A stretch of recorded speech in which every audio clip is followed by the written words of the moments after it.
What is the most compelling counter-argument to something that you strongly believe?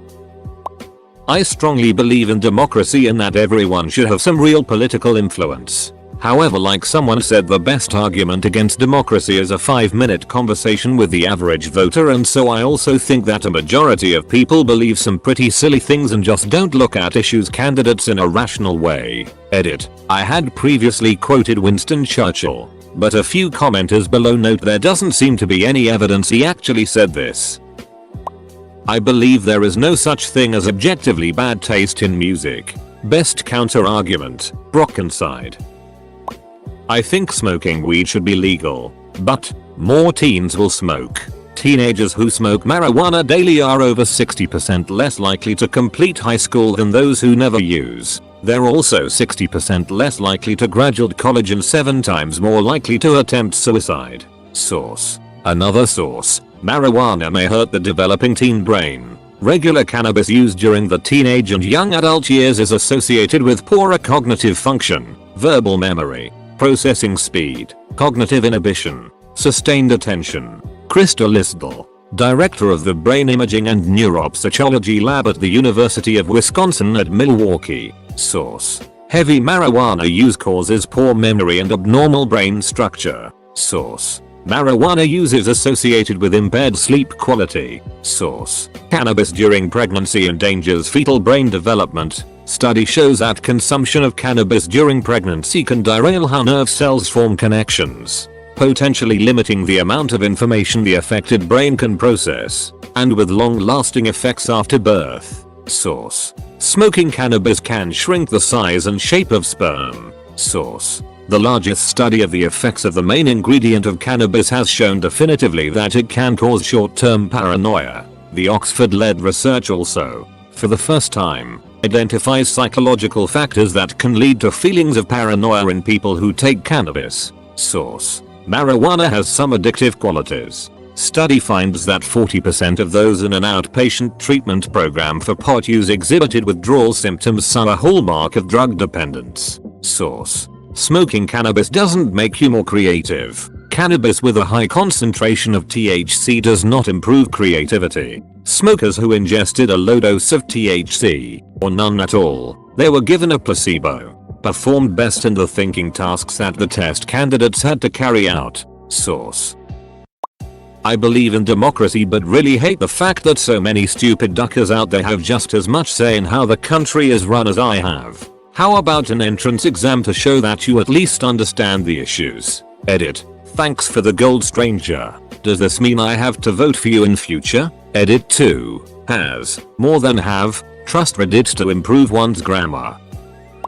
I strongly believe the United States should establish a universal healthcare system based on the British, German, or Canadian model. Long term, this would severely reduce costs and significantly improve quality of care for all but the wealthiest Americans. But I recognize that doing this would likely drive the US government greatly into debt in the short term because it would necessitate massive tax hikes that most Americans would be unwilling to accept. Edit. Edited to address legitimate semantic issues raised by responders. Edit 2. Wow. Thank you very much for the gold. Much obliged.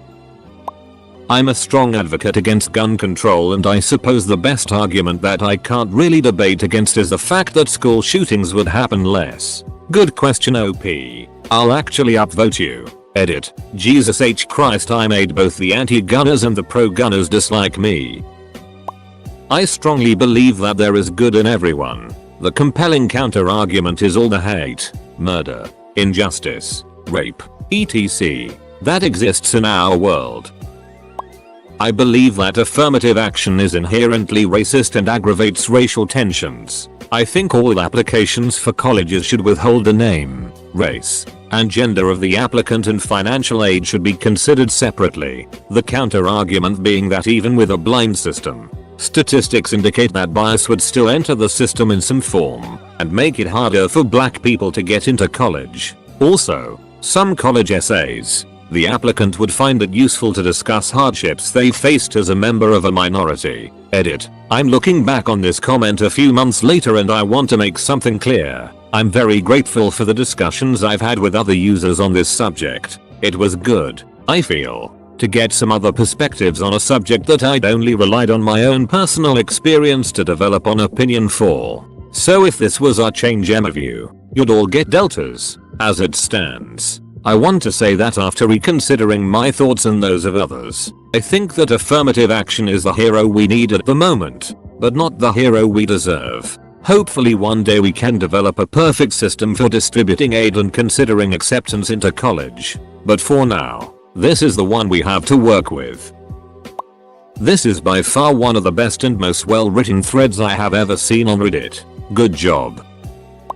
I think there are intelligent species that live elsewhere in the universe, but there's that whole Fermi paradox thing. From Wikipedia, the Fermi paradox is the apparent contradiction between high estimates of the probability of the existence of extraterrestrial civilization and humanity's lack of contact with, or evidence for, such civilizations. The basic points of the argument, made by physicists Enrico Fermi and Michael H. Hart, are: the sun is a typical star, and relatively young. There are billions of stars in the galaxy that are billions of years older. Almost surely, some of these stars will have Earth-like planets, assuming the Earth is typical. Some of these planets may develop intelligent life. Some of these civilizations may develop interstellar travel, a technology Earth is investigating even now, such as the 100-year starship.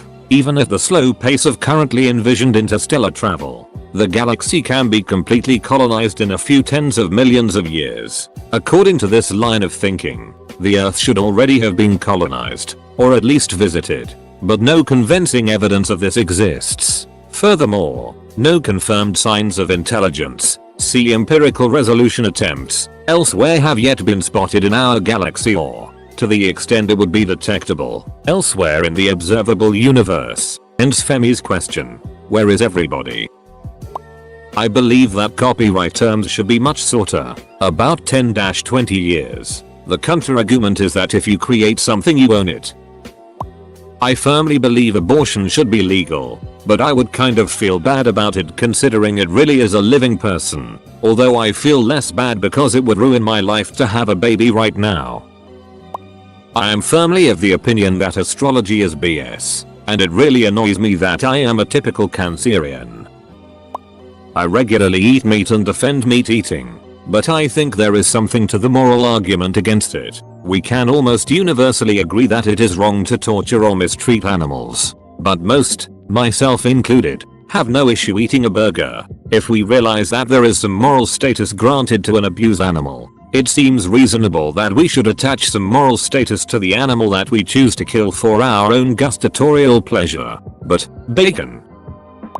Side note, this thread and everyone's discussion reminds me of Monty Python's I'd Like One argument. Please, skit. I believe in euthanasia, but legalizing could create a social pressure that when you're old and sick you should die to stop being a burden, which is a horrible thing to even think about. I had to deal with something like that when my dog got old and people would say things like it's cruel to keep a dog alive that long. Big open source fanboy here. Companies can maintain a codebase better and can actually do background checks that no foreign domestic spy gets their defective on purpose code in. I firmly believe that people are generally good, but then there are the people behind YouTube comments. I strongly believe in taxing the super rich, in order to minimize the gap between rich and poor. However, the strongest argument against this, in my opinion, is that big businesses will move elsewhere in order to avoid tax, or have to fire people in order to reduce expenditure, and either way people will lose jobs. It makes me really uncomfortable when I see young children playing with iPads, iPhones, computers etc. At family gatherings often they are just given the technology so they will be quiet. It gets them to stop running around, wanting to go outside and play, basically be a kid. I've seen other young kids who are not allowed to play with technology be so invigorated and focused on the iPad that their cousin or friend is using. It's scary. I would want my kid to go outside and get filthy, to run around, to read books and play with Lego. But at the same time I use technology myself all day long and believe that adapting to it is important. I also wouldn't want my kid to be socially ignored for not having access to technology. I am an atheist, but growing up I remember hearing this argument for a higher being from C.S. Lewis, not verbatim. We thirst and there exists water to satisfy that thirst. We hunger and there exists food. We have sexual urges, a need to breath, etc. Across every culture these things have always existed. Similarly, people have always longed for a higher power to worship. People in other parts of the world who have no knowledge of one another. If there were no God, it would be the one impulse that all of humanity has shared, for which there is nothing to satiate it. So many of the world's problems would be resolved if the current human population was greatly reduced, but no one, inherently, deserves not to live. I believe in gender-neutral marriage law, and would love to hear stronger non-religious counter-arguments than heterosexuals will stop getting married, people will stop reproducing, or it will lead to people marrying pigs. I'm a wholehearted Christian, but I once heard I'll never believe in a God that banished someone from paradise for having a desire for knowledge, talking about Adam and Eve eating from the tree of knowledge. Hit me hard. I support the burqa ban in principle, but in practice, we see what actually happens is that if women can't leave the house with them on, they just don't leave the house. As a doctor, I firmly believe that the many years of studying and the knowledge I acquired makes me the only person competent enough to make treatment decisions for my patients. However, autonomy is a human right, and no matter how ignorant you are, it's still your body and you should decide what is to be done for it. I'm for capital punishment, and the best argument against that is when inmates who were not guilty of a crime get executed. This has indeed happened and it is pretty hard to debate against. Though this is generally not the case considering there is usually overwhelming evidence, but I definitely see and understand the concern. I believe people are inherently good, but then they go and do something itty. I believe in life after love, but I can feel something inside me saying I really don't think you're strong enough. Many people, mostly adults, say watching people play games online, streamers and YouTube, is stupid, and why don't we just play the games ourselves? Counter argument, sports. I believe no one deserves to be killed under any circumstances. The best counter argument to this is that if someone strips so many people of their lives, why should he still be granted that right? I'm generally in favor of liberal libertarian economic policies, such as slashing taxes, public spending and deregulating markets. Having said that, I realize that inequality inevitably increases through these conditions, and I don't really have a good argument against that point. I'm very anti-establishment and believe that free market capitalism as a system promotes the absolute worst elements of humanity and is one of the biggest causes of suffering in the world. Yet it's also taken us to the point where I can tell thousands of people what I think about it by clicking some plastic while I sip coffee made from beans that were harvested 3,000 miles away and watch a sporting event that's currently taking place in Denver from my front room in Glasgow. Go Broncos. Basically, it's the best and worst thing to happen to humanity, and if you ask me for a better system, I can't give you an answer, which is infuriating. Edit. Wow. Thanks a bunch for the gold. Didn't expect that.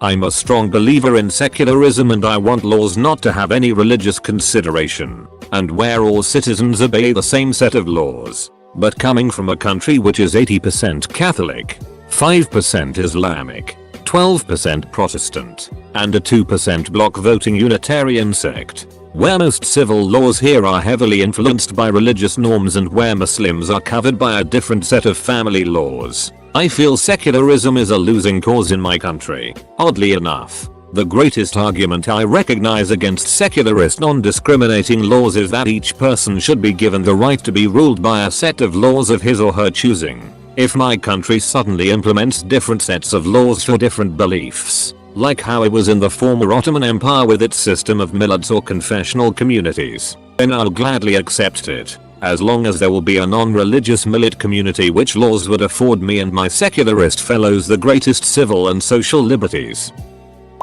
I am particularly proud of Reddit users right now. I came expecting garbage, but found very thought-provoking responses, despite there being no serious tag. Kudos.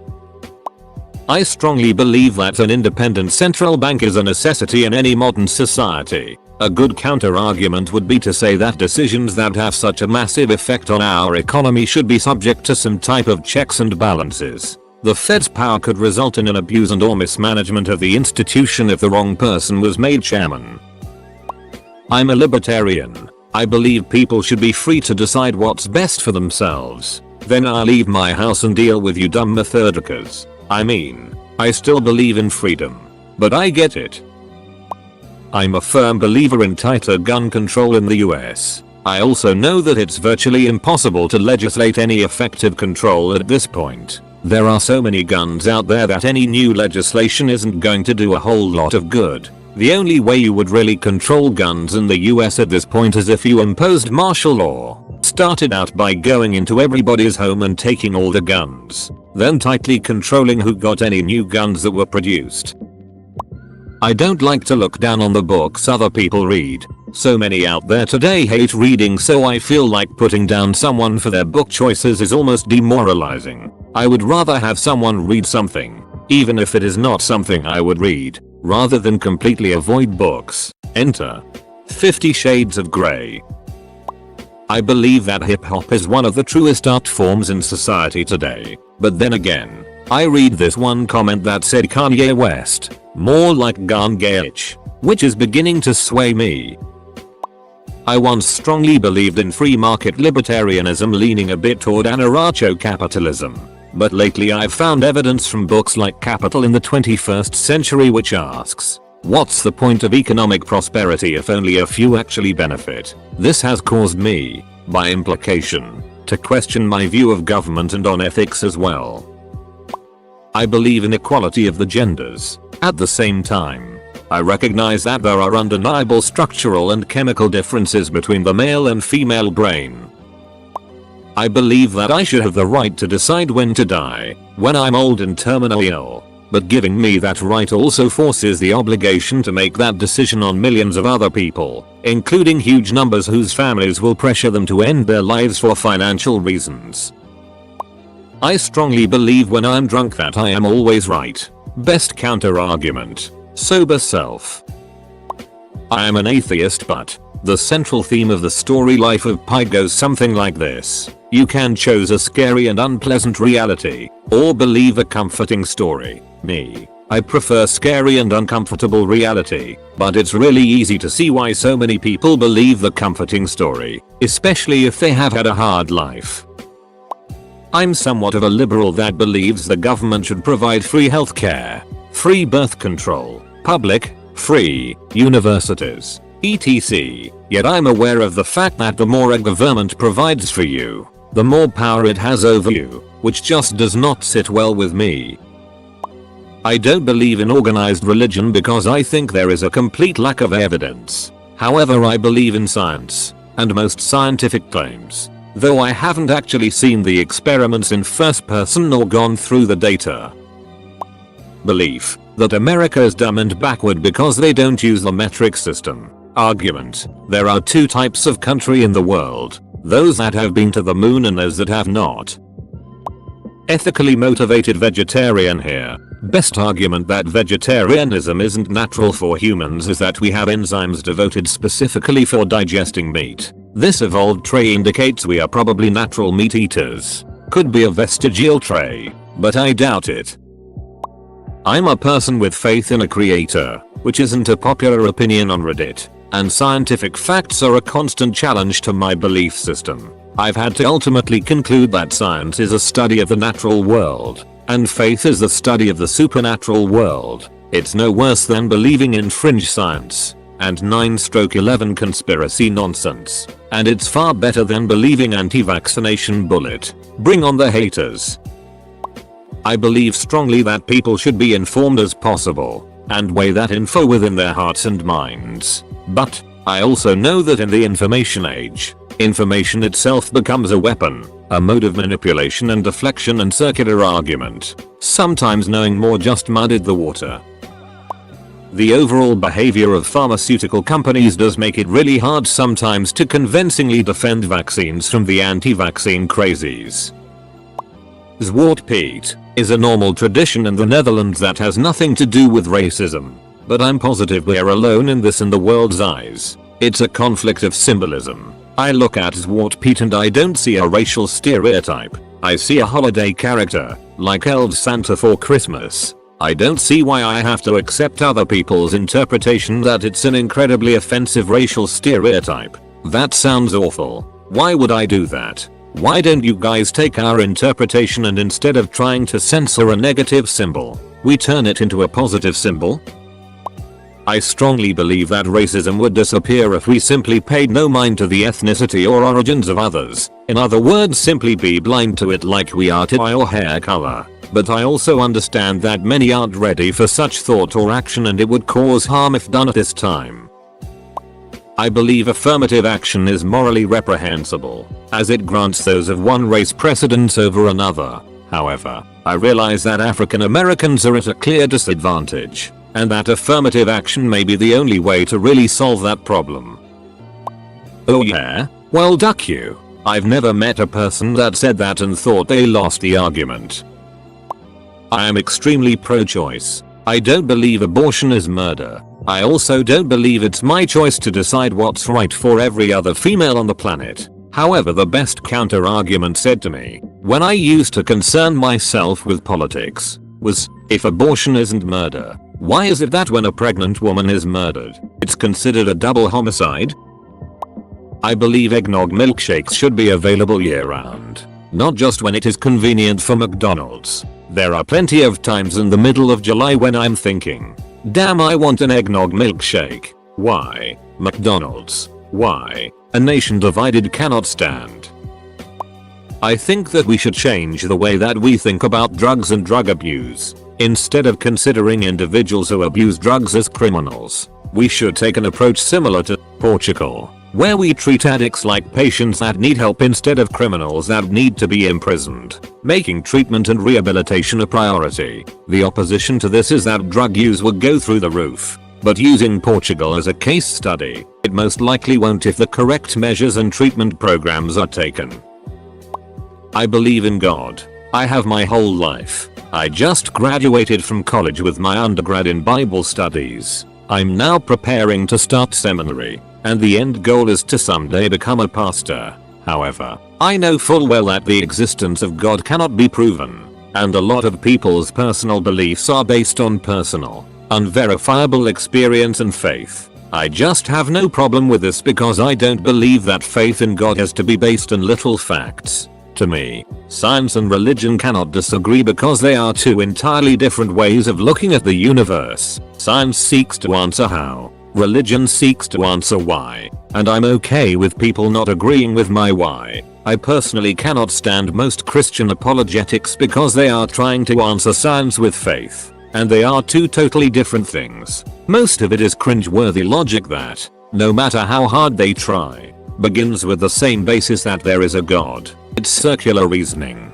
I much prefer apologetics that discuss Christian morality and the historical accuracy of the Bible. Edit. To answer the question, I think the strongest evidence against God is how there is still suffering in the world if God is all-loving. There are many answers to this question, but it's a tough one every Christian has to grapple with.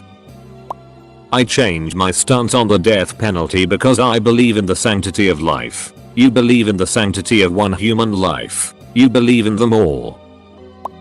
Gay rights and stuff. Nobody chooses to be gay. You're born that way. My friend once said he agrees, but it is an abnormality in the mind. Yes, you're born that way, but so are autistic children. So he's saying being gay isn't a choice, but it isn't normal. It's not a disease, but it is abnormal and we should approach it as such. Like, what causes people to be born gay? What causes people to be born autistic or a sociopath? And that actually makes a lot of sense to me. I strongly believe that religion is bullet. There's plenty of reasons as to why I believe that, and that's not what this post is about. So I won't talk about why most religions are crap. The one thing that makes me stop and think sometimes is the universe. My brain can't even comprehend the size and workings of the cosmos. Every time I contemplate it just gets more and more mind-blowing. How can something so utterly incomprehensible be simply random? Sometimes I wonder, could there be a higher power? Abortion is morally wrong. Yet I am pro-choice. I absolutely ducking love league, but goddamn is the community it. I'm cheating a little bit because I am not a creationist, but I think this is one of the best counter-arguments of all time.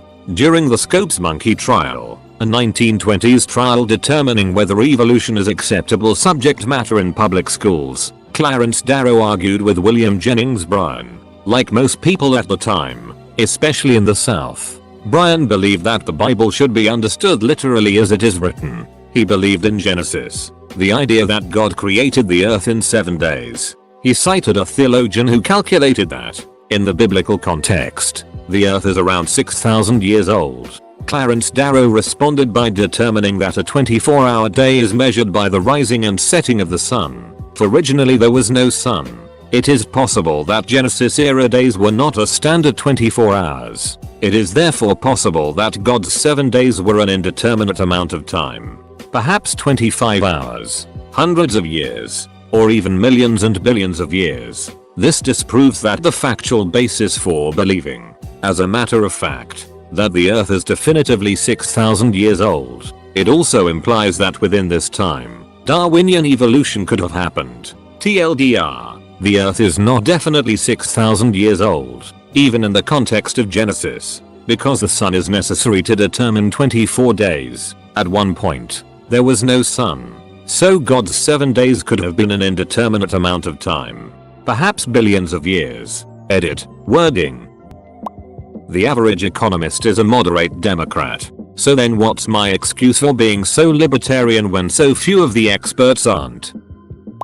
I believe that racism is a horrible systematic and cultural problem, and that it's not fair or right to be prejudiced towards someone because of their ethnicity. However, I live in downtown Chicago, and the majority of gun violence and mugging in the area involves black men. I feel uncomfortable every time I'm walking alone and see a black male nearby, assuming he's a stranger. In more enclosed casual settings I get along with black people like any other, but on the streets, I put my guard up. I'd wager 99% of those I've passed pose no threat, but I can't help it. Statistically speaking, this city backs up stereotypes.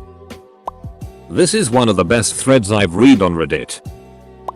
I won a speech against gay marriage using the statistics supporting that it is more dangerous to be a MSM, male who has sex with males, than straight. No use of religion or culture or any of that. Thesis: legalizing gay marriage may lead to a rise in AIDS. From the time I gave the debate to 2 years later, rate of AIDS among MSM had grown in states with newly legalized gay marriage about 14%. I was put on this side I didn't get to choose. Keep in mind I'm from the Bible Belt, but my thesis was supported by evidence since then. However, I got like 10 bonus points on my final for winning this. The easiest argument against it, lesbianism, which is as safe as or safer than being straight and in a traditional marriage. I didn't touch on this at all in the speech knowing it would be my downfall. Fortunately nobody was smart enough to notice this and use it against my argument.